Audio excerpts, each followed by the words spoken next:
Hi everyone, my name is Nicole Sanchez, RC Junior Director, and welcome back to MacD by FIU. Today I'm joined by Sara Requena, founder of Tinye Swimwear, and today we'll answer questions like how to build your brand loyalty beyond a single purchase, or is it AI in marketing and tool or a threat?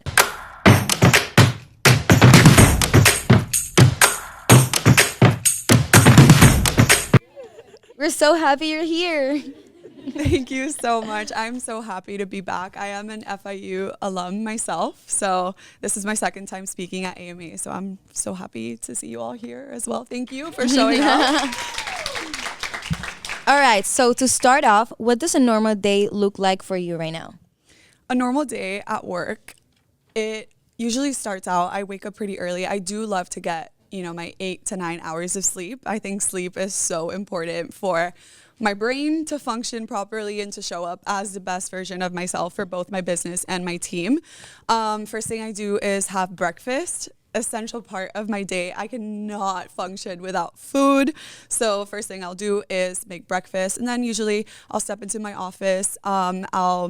I have an office at home, so I'll log in, check any Slack messages. We use Slack a lot in the team. I'll check my email. I'll check the customer service inbox, kind of just do like a sweep of all the channels that I manage, check on any urgent things. And then usually, an hour or two goes by with me just kind of doing like housekeeping. If it's a Monday, we'll have our team meeting. I check in with everyone, making sure that we're all aligned for the week. I do a lot of managing our paid ads. I run a lot of them myself, so that takes a good portion of my day. Checking in on collections that are on the way, syncing with my team on any customers that need our assistance, any comments that we need to look at social media. And yeah, just pretty much like being excited about the future. A lot of my day is spent in the future. Like today, I'm thinking about May, it's like it's March right now, but my brain is in May. So just a lot of like steering the ship, I call it, because I'm so thankful I have an amazing team to rely on for the other tasks that make Tinye Swim what it is. Oh my God, that's a packed day right there. Yes. So to start with some questions, when launching Tinye Swimwear, how did you identify your target market, and what made you confident there was a space for your brand? When I launched Tinye Swimwear, it was born from a completely selfish desire to make the perfect bikini for myself. That was literally it. My mom used to sew her own bikinis in Venezuela. That's where I'm from. And those bikinis truly stood the test of time. When I moved here, I modeled for a couple other bikini brands, and then I saw in the market that Latin American swimwear was always marketed as luxury. And then me being a student, realistically could not afford, $200 for a top, $200 for a bottom, and still have it not be perfect. That was my issue with everything that was in the market. And I used to collect bikinis as well. So truly understanding I have so many bikinis, and yet still none feel perfect for me. In all honesty, I'm not working with a lot up here or back there. So it was hard for me to find a suit that worked with my body and not against my body. Something that was very flattering, something that was very minimal. And I wanted it for myself, and I knew there was space for my brand when I first tried on my own design, and then I gave it to my friends and they loved it, and then they gave it to their friends and they loved it as well. And that's when I realized, okay, this is really something special. And the feedback that I was getting of, this is the best bikini I've ever worn, I've never worn something like this, that was my clear sign of, this is something that I want to do or I need to do. Oh, that's amazing, because I know swimwears, like everyone always has like their style and like looking forward for that. That's a really nice story. So now that you talk about that, you said that you gave it to your friends. So we know social media is a key for fashion brands. What marketing strategy helped you gain your first loyal customers? My first loyal customers did not come until a while after I launched the brand. I was very shy in the way I was promoting the brand initially, but I think getting extremely clear on what the essence of my brand is key in communicating that to the customers. If I'm not entirely sure and I cannot sit here and tell you exactly what my brand is and what it stands for, there's no way I could communicate that to a customer. So that process really started with me understanding the essence of the brand and the essence of my product, and then communicating that through social media, through the images that we use, even the music that we use in our posts, you know, our brand voice, how we communicate to the customers. And that creates a really beautiful understanding and relatability to the brand from our customers, who can see themselves reflected in this world that we've created. Okay, so now that you said that about the strategies and how you feel like you have to show your brand, like it has to do with yourself and what you want to project, like what metrics do you pay the most attention when you analyze your campaign success? So when I'm analyzing campaigns, there are two completely different realms. You got the organic, which is your Instagram, your TikTok. And when it comes to that, we measure in our comments, right? We're always in our comment section. We are obsessed with monitoring, you know, what are people saying? What is the feedback to this certain model, this certain kind of video, this certain audio? Do they like trending? Do they like this? Obviously, you know, likes, shares, all of those will always play a role in measuring social success. I think I look at followers a lot. We're about to hit 50K, so help us out. That's a metric that I look at quite often. DMs, we get so many DMs as well. I think always social listening is very important for us to understand, you know, what are people liking from us? What are people expecting from us? And then when it comes to the paid media side, you know, we got your Facebook ads, your TikTok ads, your Google ads. The metrics that I look at personally are, you know, the cost per metrics, the return on ad spend, I think is the one that I obsess over the most, because I'm very scrappy when it comes to my business. So for me, it's so important to know that every single dollar that I'm investing into acquiring new customers is returning to me profitably. So if you're running ads and you're not profitable, then there's something that you need to fix there. So my favorite metric to look at on the paid media side would be return on ad spend, clearly. Now that you talk about that part of social media, organic, like, you know, publishing, how important has influencer marketing been for Tiny? And what do you look when choosing a creator to represent your brand? Tinye Swim focuses a lot more on our community than influencers and external creators. I think we've built such an amazing space for women worldwide now, where they'll come to us and they'll share how much they love the product, and they'll share it organically. And those are the creators that I gravitate to the most. It's the people who already know the brand. It's the people who already share the brand. It's the people who are already talking about it on social media. Those are the girls that I want on my corner, because they get it, you know, they've been through the entire journey of finding the brand, of browsing the site and seeing what they could see themselves wearing, and then loving it enough to share it with the world. I mean, like every single time we get a photo of a girl wearing my design, it still blows my mind, right? It's like, wow, not only did you love it enough to trust us with your money and purchase it, but you loved it enough to feel so good that you decided to take a picture, and you decided it needed to be on your Instagram, and you decided to tag us. Like, there are so many things that need to happen before I get to see a girl out in the wild, you know, just wearing my brand. So with influencers, I think it can get kind of lost a little bit. Like, these major influencers are working with a ton of brands, some even bigger than mine. So I really do steer away from like seeking out creators or influencers in this case and offering them product or partnerships. I am more of like I do more of a let them come to me approach. So if there is a big influencer, even celebrity that reaches out, you know, I'm more than happy to open the doors and start a relationship. But when it comes to organic versus influencers, all my money is in my community. We have an ambassador program, and I love those girls with my entire heart, and they work so hard, and it's really an amazing partnership that benefits everyone, and community is so important to us.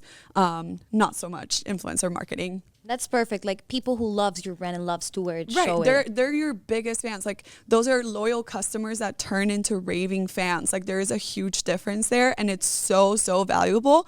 And I think more brands actually should start paying more attention and nurturing their communities more. Okay, so take notes, guys, there if you want to open your own brand, making community. So, if you were launching Tiny today from 0 followers, what will you do differently from a marketing perspective? And what advice would you give to marketing students? If I was launching today, I mentioned earlier, I was very shy when it came to putting my brand out into the world. I used to work with other swimwear brands. I was in front of the camera a lot, and I thought, okay, when I'm ready to launch Tinye Swim, I posted on my Instagram just Tinye Swim's new collection is now live. You know, not saying that it was my brand, not saying that it was something that I started. I thought it would give it more credibility if people thought, oh, this is just another brand that Sara works with, you know? And that completely backfired because guess what? People don't care. So I think my biggest advice, I think I have two pieces of advice here, but the first one is that people really do not care. And this can be a really good thing and a really bad thing as well. It's a good thing because nobody is really looking at you or paying attention to you in the way that you think they are. And it's a bad thing because if you don't give those people a reason to care, they never will.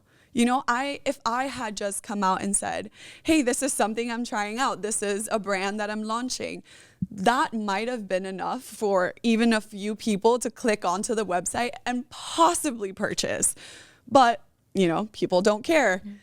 The good side of that also is that if you fail, people don't care. That's the bottom line. So my advice to all of you here today is to create your own opportunities. Just asking can get you so far in life. Like I've gotten so many opportunities in my life that truly came from just me knocking on a door, right? And it goes beyond launching your own business. It's about your dream job. It's about landing a connection, networking, something that if you don't knock on that door, you never know like what doors might open. And I want to highlight Maria over here. So she was one of the directors of AMA when I first came here to speak. And at that time, I was not hiring at all. Like it was just a very small operations.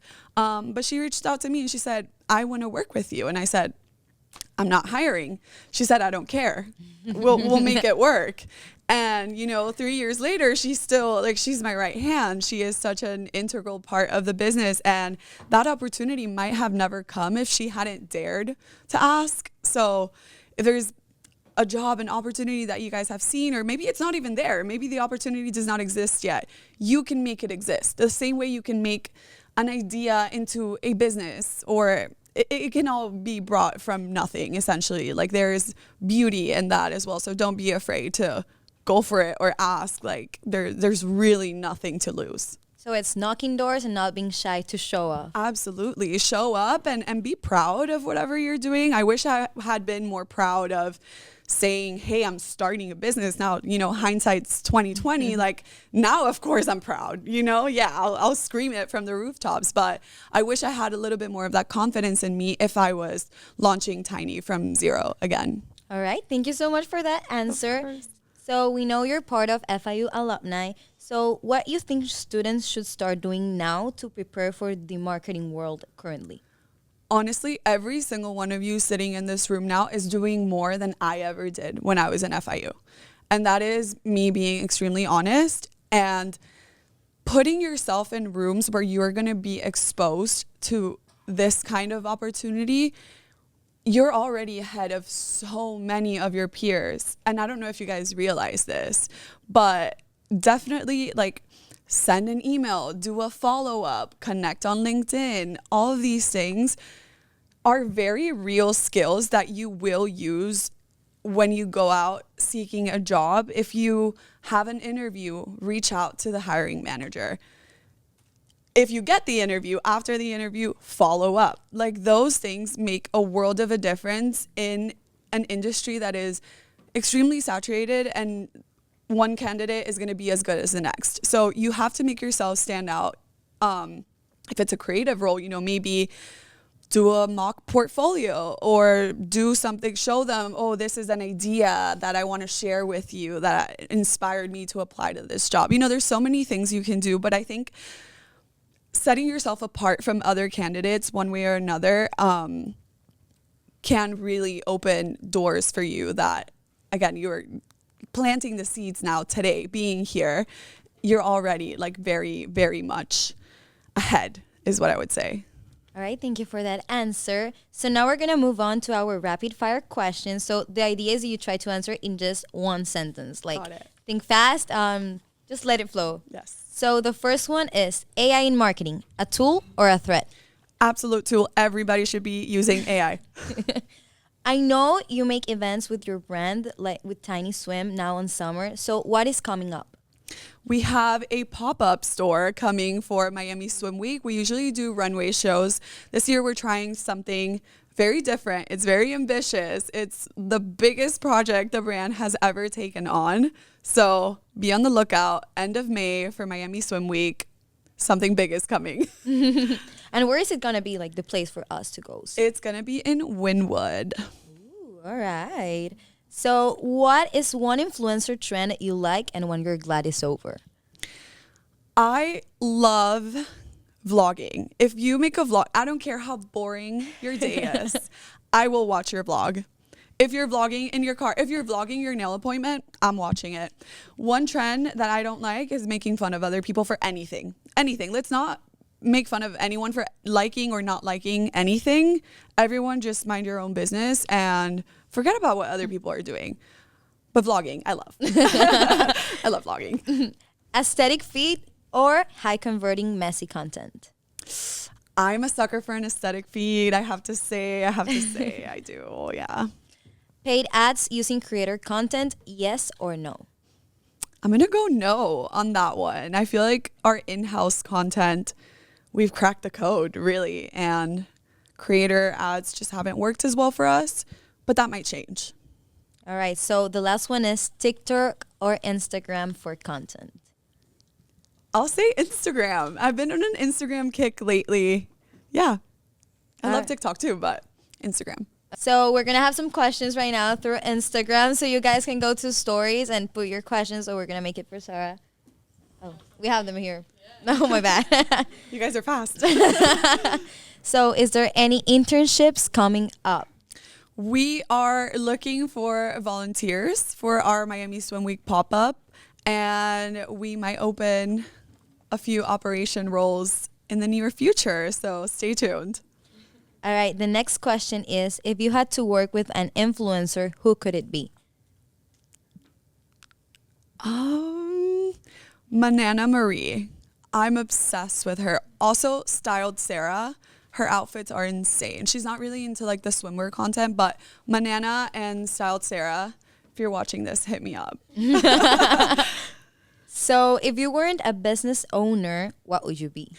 I am a marketing girl at my core. I did work at a few agencies before I started my business. So I would love to be like creative director for like a huge global brand. Like put me in an office, heels, bag, like give me the corporate. I don't know. But I feel like now looking back, I'm like, I do love being a business owner. So it's hard for me to picture myself in a corporate environment, but I could totally see myself, big office, just like girl boss, suit every day. Maybe.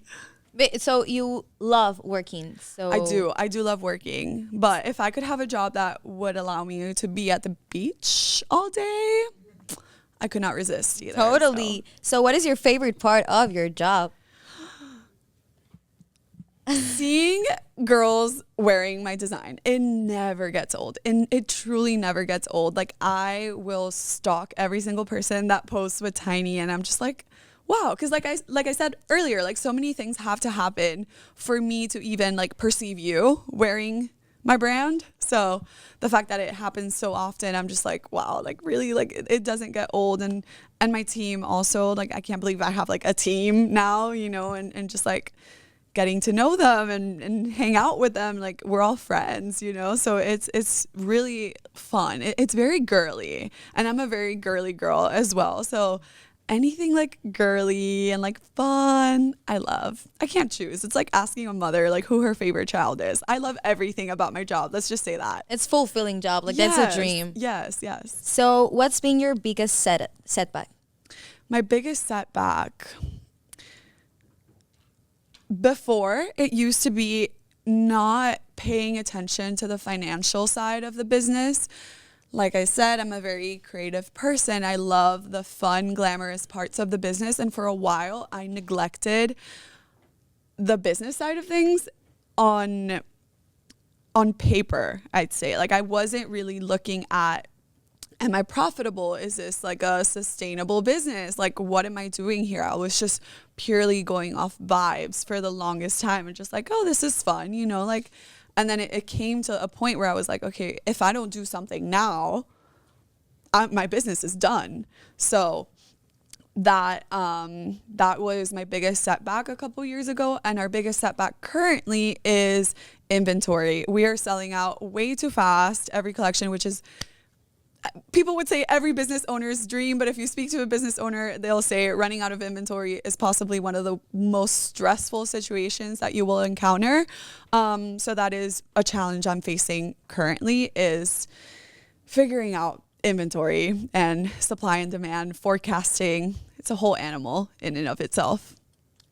All right, that was all of the questions from the public. And thank you so much, Sara, for being here and answering our questions, your time.